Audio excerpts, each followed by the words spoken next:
Hi, everyone. This is Kelly Baker. I am the chair of the Williamson County Democratic Party, and tonight we have with us Hendrell Remus, who is the newly elected chair of the Tennessee Democratic Party. So welcome, Hendrell. Hello, Kelly. Hello, Williamson County Democrats. It's so glad to have you here. I know we've had a lot of excitement since your election, and that was at the end of January, which feels like forever ago. I'm sure it feels like that to you, too. I thought we'd just start out like you just giving us a little introduction and telling folks about you, because there's a good chance that many Williamson Countyans may not know you. Absolutely. Well, I'm originally from Memphis. That's hometown for me. My wife and our children have lived here in Nashville for the last 6 years. My daughter was actually born here in Middle Tennessee. I worked in the private sector for a number of years. I left the private sector and started working in the public sector at Tennessee State University as the assistant director of emergency management.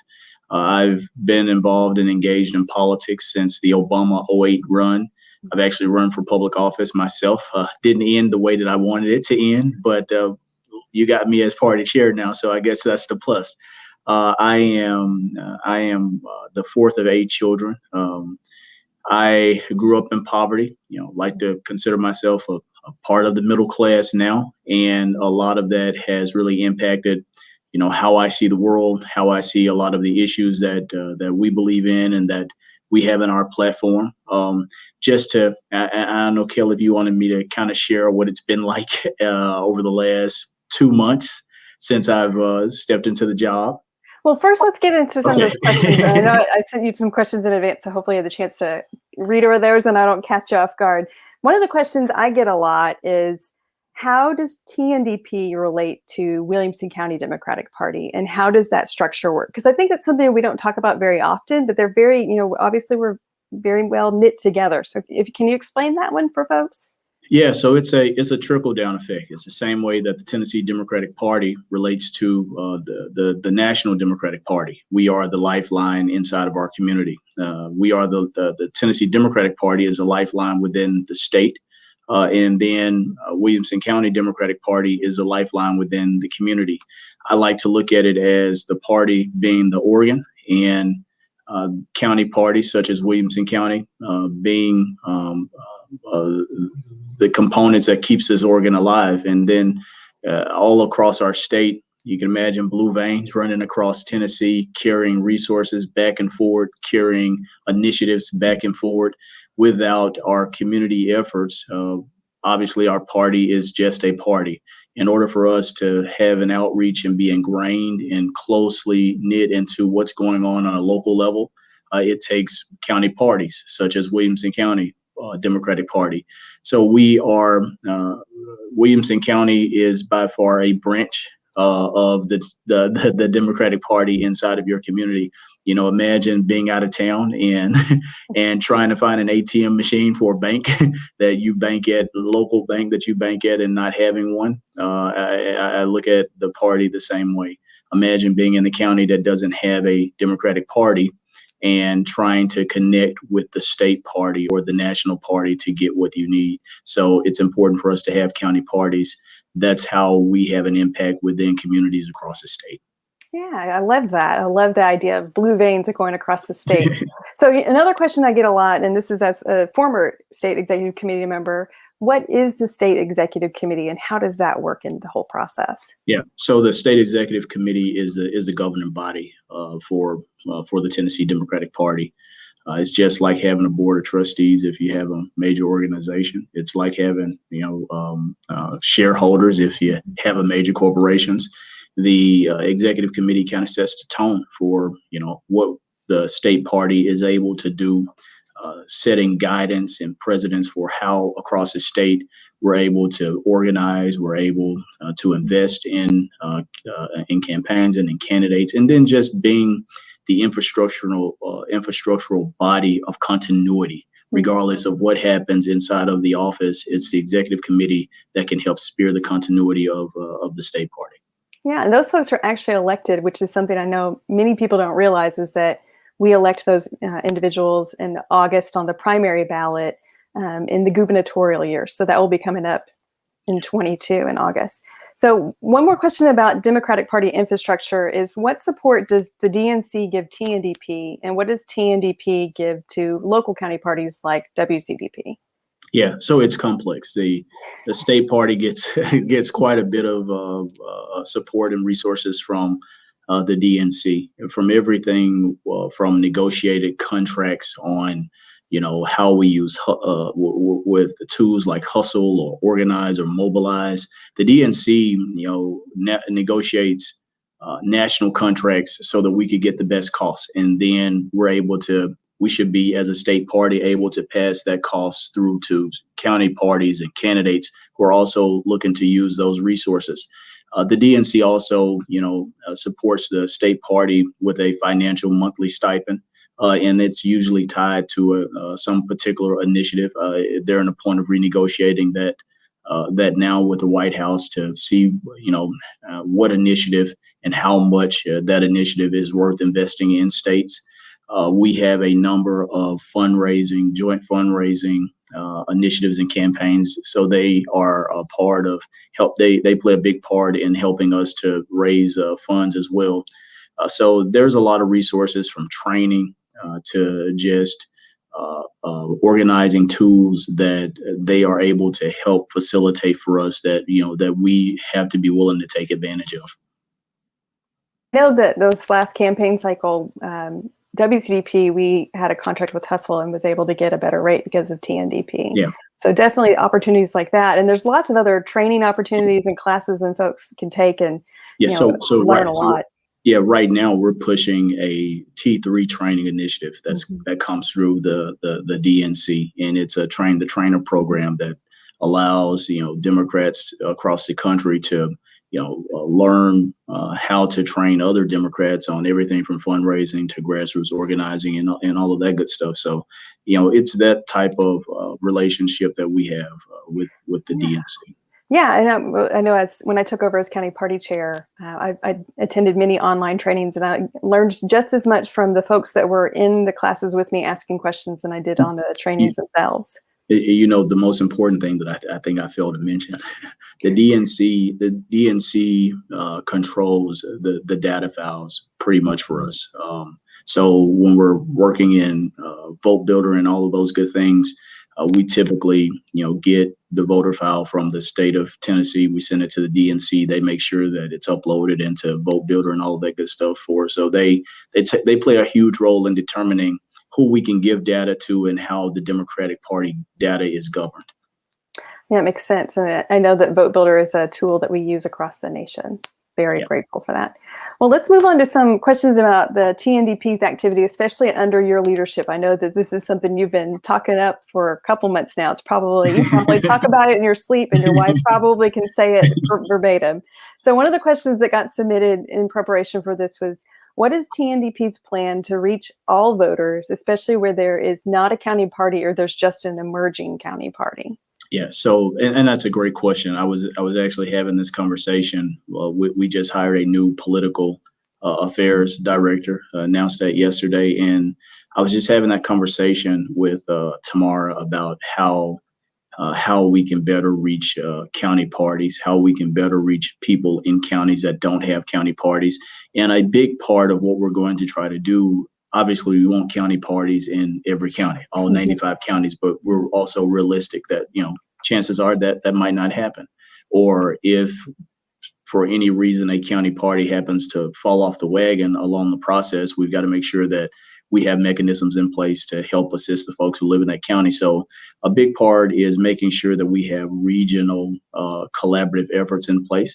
Just say, for instance, if those counties that are in close proximity to Williamson County for any reason didn't have a county party, how can we utilize Williamson County to help extend an olive branch into those counties and welcome residents of that county into the Williamson County Party, and what's going on and how Williamson County can play a role in helping to gin up the type of enthusiasm and help get people engaged from surrounding counties and get them off to their own counties and able to start county parties in their county. So it's got to be a collaborative effort.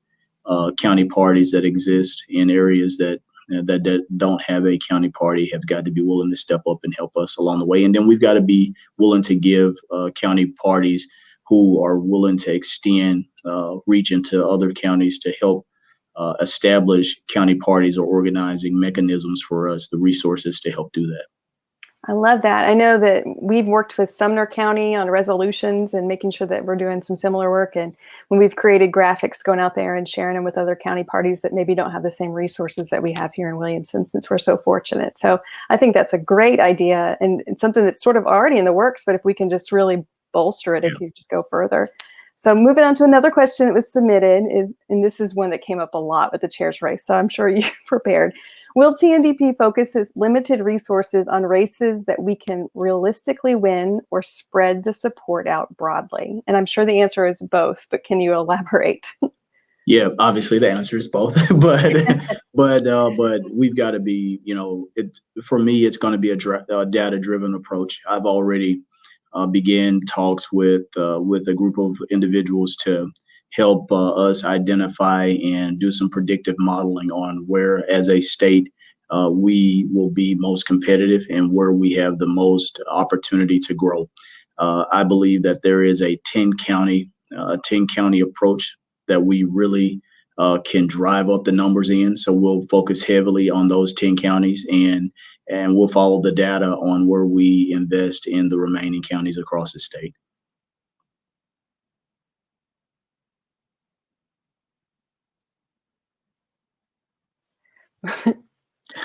We got a little technical. Hold on. Thought I lost you.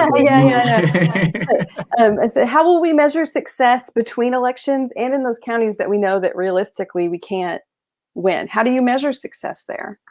Yeah, absolutely. We've got to measure it based on the number of people who we are registering to vote, because voter registration is something that should never stop. We need to be measuring the amount of people who are getting engaged in the party, how many folks are signing up to volunteer, how many events are we holding in counties across the state, even in an off year.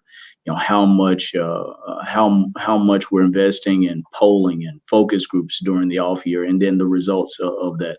So there's a whole host of things that we can be doing in what most states would consider an off year. But since we're such a red state, there's no off year for us. So the biggest measurement is, I'm going to be looking at how many people we're registering to vote, and then how we're keeping those people engaged from election to election. Yeah, good point. So in this digital era, especially as we see this increase of, in digital interaction with COVID, I don't think that's going to go away. We're going to be back in person, but this digital is the way to go, right? So what is TNDP? How does the party shape up in this digital era? And are we going to see more outreach in that platform? Yeah, I think right now at this very moment, I can tell you that our digital footprint sucks. But we're working, and I have to be honest with myself and with you all in this role, because there's some area and some room for growth.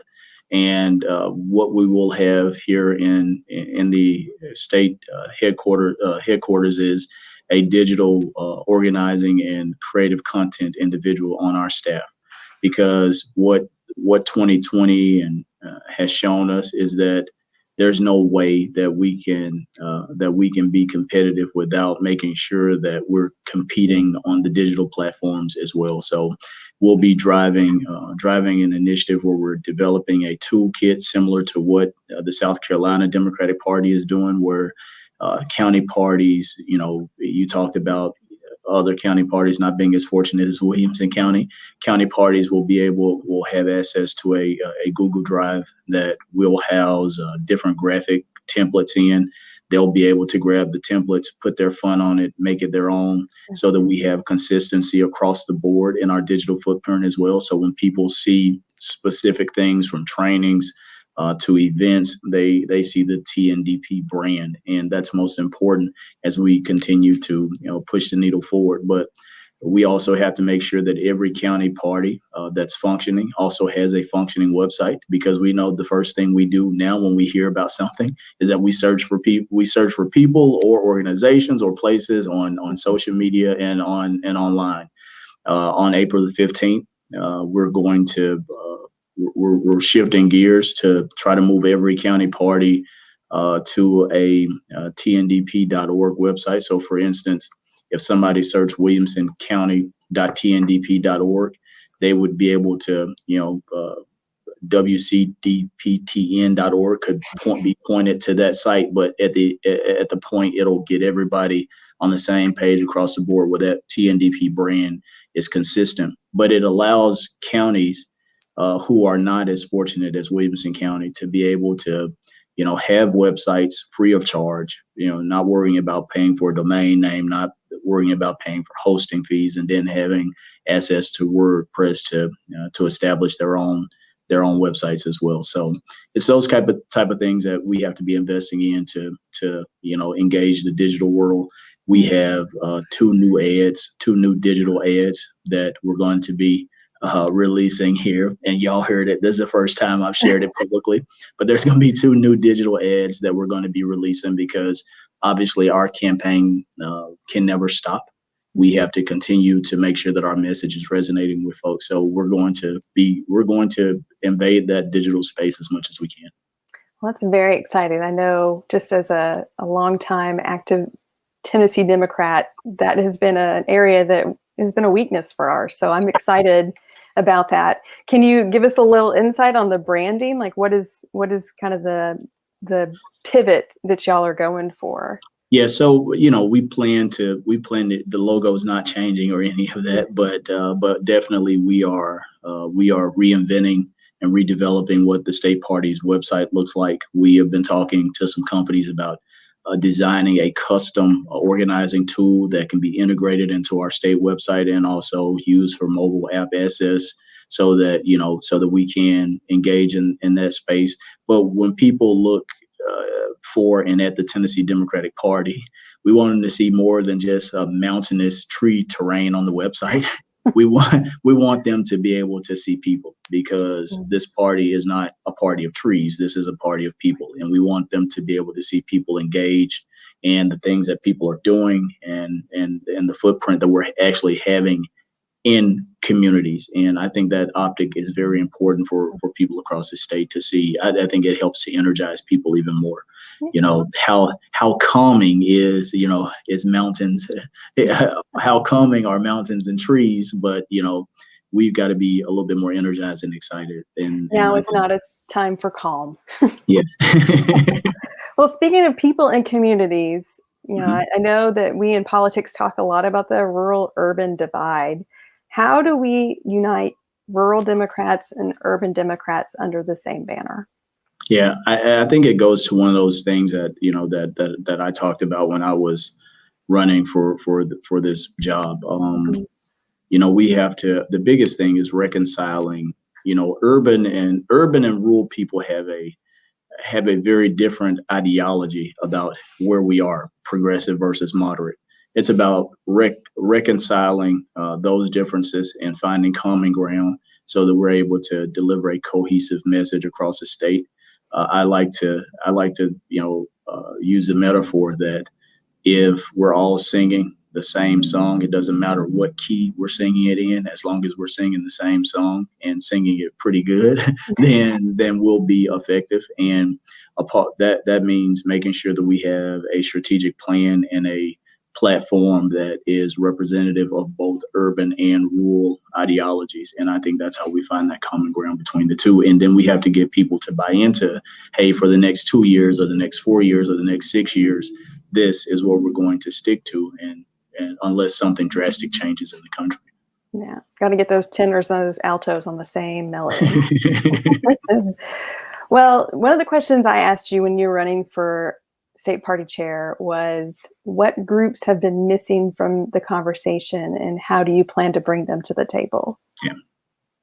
So I think a lot of the social justice groups, I think some of the environmental groups, I think some of the organizations that's tied into the larger table organizations have been missing in action.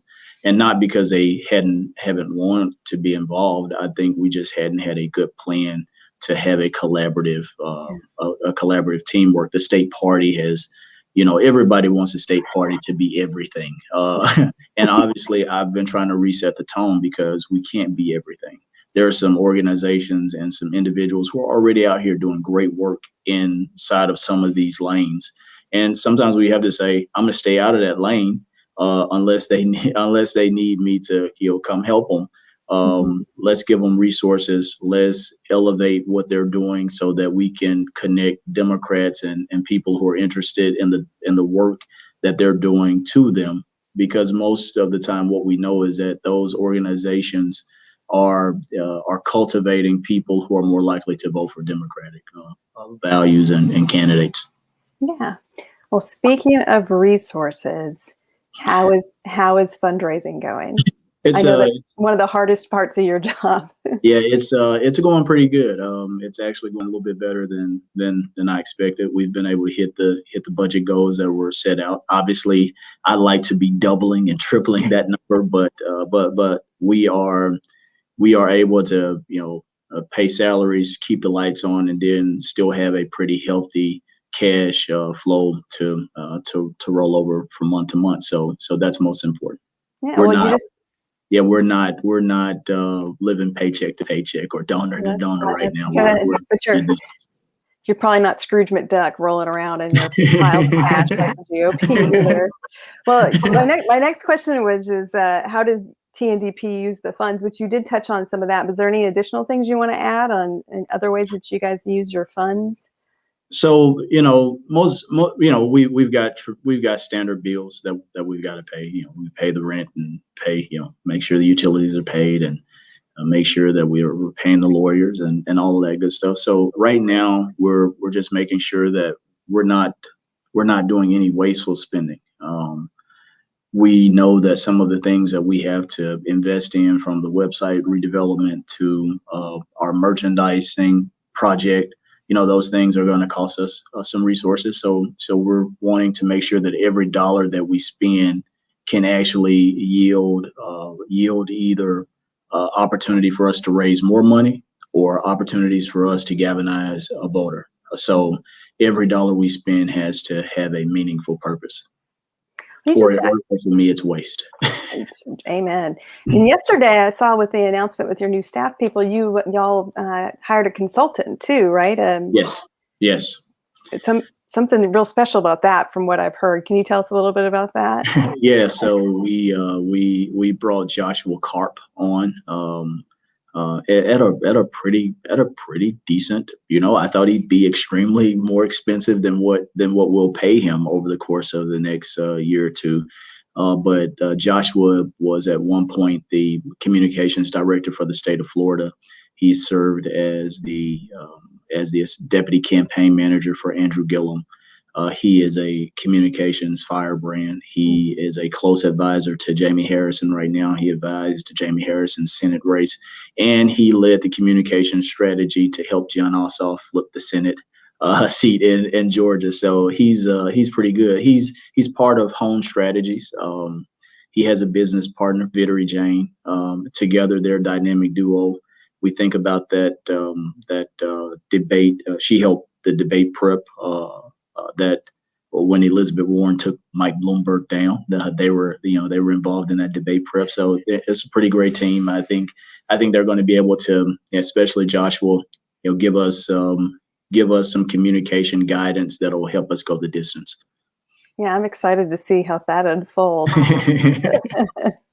Well, one of the questions that popped up, and it was actually in my prep question, is since both the county parties and TNDP are doing fundraising, how should somebody split their money? That's a tough one. I don't know if I have an answer to that. Do you have an answer to that? That's a tough one. No, I obviously I'm going to encourage you to give to both, but I want you to recognize everybody's got to make a decision about where their top priorities are.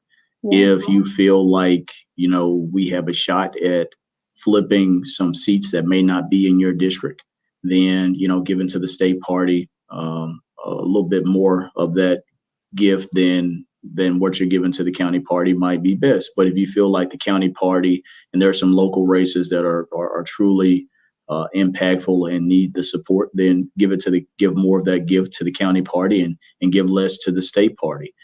Because ultimately, at the end of the day, our overarching goal and overarching victory, has to be for the entire state. So I can't say don't give to the state party or don't give to the county party, because I know we all need resources, but give the most to where your priorities are aligned. Great answer. And I know last year for the 3-Star Dinner, which is the big annual fundraiser for TNDP, they did a little bit of a ticket share. So that way, if folks bought tickets and they say, hey, I'm from Williamson County got a little bit of money back. And hopefully there's some opportunities for that to go both directions in the future. Yeah, I actually, one of the things that I'll be talking to my finance group about is, how can we host some joint fundraising ventures where we're able to, give back to the county parties. I know I talked about this training initiative that we have now that gives the state party an opportunity to kind of do some resource sharing with county parties. If a person from the Williamson County Democratic Party goes through the Train the Trainer program, they can become a member of our co-op. And what happens is, say, for instance, Sumner County needs someone trained on grassroots organizing. If someone in Williamson County has gone through the Train the Trainer and registered with the state party can say, well, hey, I got Kelly in Williamson County who can go up and train in Sumner County. Kelly will get a stipend, and then the county party or organization that person is affiliated with will get a matching stipend. So it gives us an opportunity to do some type of, cost sharing and trickle down financial resources. Well, speaking of talent, you're giving me such great segues. Speaking of talent in Tennessee and trying to make sure people are, compensated one way or the other, one of the things that I've noticed is that we struggle to retain campaign talent, Democratic Party campaign talent. And, I know we both know some folks that are really great that live here in Tennessee, but they've had to go work in Kentucky or Iowa or Wisconsin or whatever. And how do we get those people to be able to stay home? I think they want to stay home, but they just can't afford to stay at home because we can't retain that talent. Do you have any ideas or, things that you guys hope to do to keep that talent home? Well, we're looking, all options are on the table right now. I've asked, I've told Maria Brewer, who is staying on the staff, she's the party affairs director. She'll also be the training director for the state party now. I've told her, let's be as innovative and as creative as possible on how we can, capture talent and utilize it across the state. But we also recognize that, our chances of losing talent is a little bit higher because people are going to go where the opportunities are. And you have blue states or swing states that are spending money all year round, every year. And they have way larger budgets where they can put way more people on the ground and keep paychecks rolling. It makes it a little bit more difficult for us. I think once we get into a point where we at least flip the governor's seat next year, we'll be able to capture some of that money that flows all year round, and we'll be able to keep people engaged so that we can work on bluing Tennessee a little bit more. So it's a tricky give or take. Obviously, I want to make sure that we're asking people to stay home and commit to the Democratic Party, that we're able to actually compensate them for what their value is, and not, give them, these cheap rates. We want to make sure that we can actually compensate people in a way where they don't just jump up and skip town on us when the first good opportunity comes along. Yeah. Well, speaking of staff, can you tell us a little bit about your new staff members that you guys announced yesterday? Yeah, so absolutely. Sandra Sepulveda, who has, worked for the party a long time, Councilwoman Sepulveda here in Davidson County, she is transitioning out on next week. She has served as the office manager and operations person and finance administrator for the organization for a number of years. She has been fantastic in the short time that we've worked together. She will be replaced by Arsenio Williams. Arsenio has some political background, but he has a very strong background in operations management and financial management, and that's going to go a long way in him being able to help us deliver the day-to-day operational components of the organization, from managing who gets access to the TNDP emails and Google Drives, to making sure that our checks are turned over and to compliance and accurately reported. It's a fairly complex role. We have Evan Lett, who has been our political affairs director and has also midnighted as the data director for the party as well. He's been extremely helpful, and he's been a huge part of the state party as well. He'll be transitioning out at some point, and he'll be replaced next week. The political affairs component of what he has done will be replaced next week by Tamara Bates. Tamara, she is originally from Tennessee. She's one of those pieces of talent that we were able to get to come back to the state. She's originally from Tennessee. She's done a lot of political work in Arkansas, from gubernatorial races to recently working with the mayor of Little Rock, winning that seat with him. She's worked on the ground in the state of Florida for the Hillary Clinton campaign as a regional coordinator. And most recently, she was a regional director for Woke Vote, helping to flip the Senate and the presidency in the state of Georgia. So she has really done a lot of great work. She's really truly ingrained in the new forms of organizing, a lot of the new components that were used to help mobilize voters in Georgia. And I think she's going to do a great job at helping us to bridge the gap with a number of allied organizations that have been missing components for the state party. Fantastic. And I love that we're grabbing some talent that helped us win Georgia. So kudos to you for grabbing those folks. Well, I've got two more questions for you, and they're a little bit long-winded. Well, it depends. So one is what has the last, I guess it's about 2.5 months, or are we still just 2 months in of your tenure? What has the last 2 months have been like for you? What have you been up to? It's been quite interesting. There's been some moments where I've had to stop what I wanted to do to handle some things that that just kind of was like, whoa, that's a surprise. But it's been extremely insightful. We see this job from the outside, and you imagine like, oh, I'm going to go in and I can do this and this, and this person should be doing that and that. And then when you're on this side, and I told Mary Mancini when I talked to her, I said, you made this look so easy from the outside, but there's a lot of moving components. There's a lot of complexity in this role. I'm fairly new face to a lot of the major players across the state. So just making sure that we get acclimated with union leaders and allied organizations, with elected officials, both on the state level and the federal level, and then the local level, then making sure that I'm coordinating with the executive committee.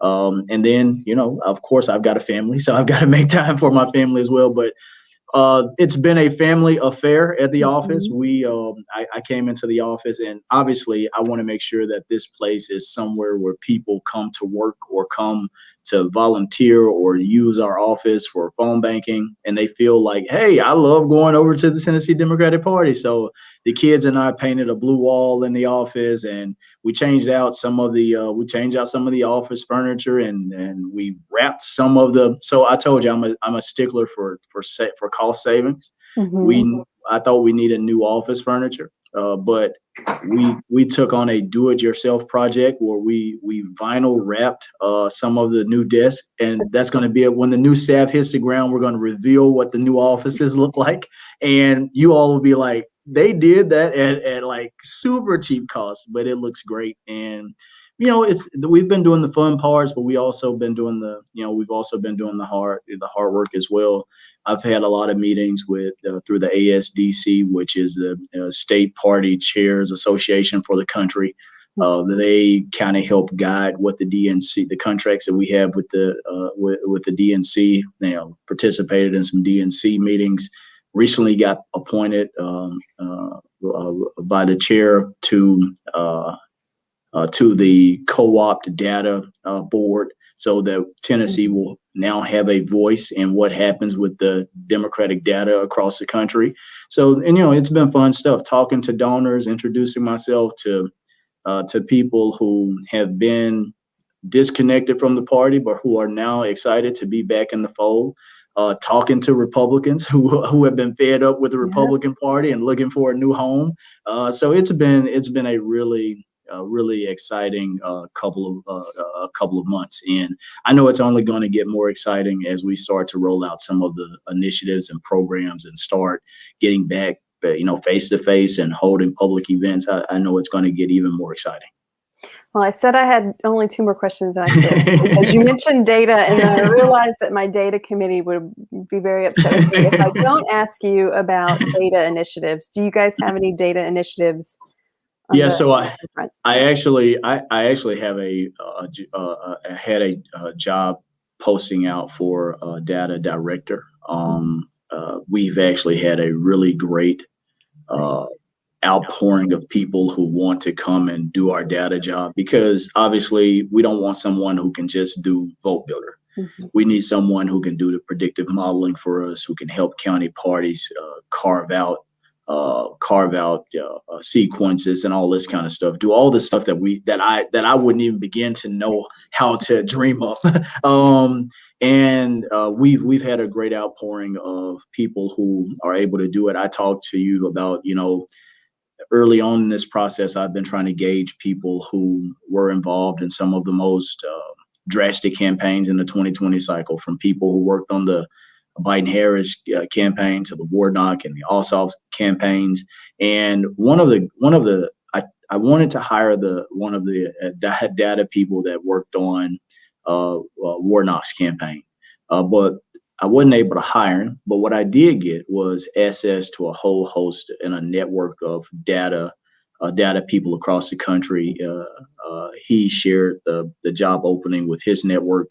His network shared the job opening with their network. And as a result, we've got some really stellar candidates who are interested in coming to Tennessee and being a part of what we have going on. I think that everything we do, obviously, needs to have a data-driven component to it, because if we're going to invest in counties, rural counties or big cities, we've got to know where to go to find the people.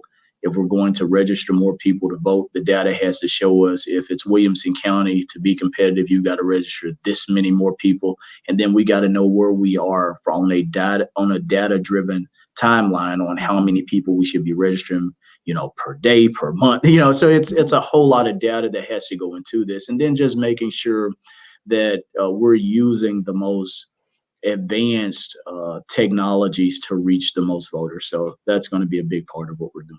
Yeah, data is a big part of using your resources efficiently and smartly. So that's important to you, and I know it is. Yeah. That's what's worth the investment. Well, I will ask my final question for the evening. I think this will be a good one for you because it lets you be a cheerleader. Is, what do you tell folks in red counties who feel very discouraged? Well, 90% of what so many of these people hear, 90% of what goes on in the state legislature, most of these people never hear. They only hear about 10%, the craziness and the most divisive pieces. My argument to them is, don't get lost in the rhetoric.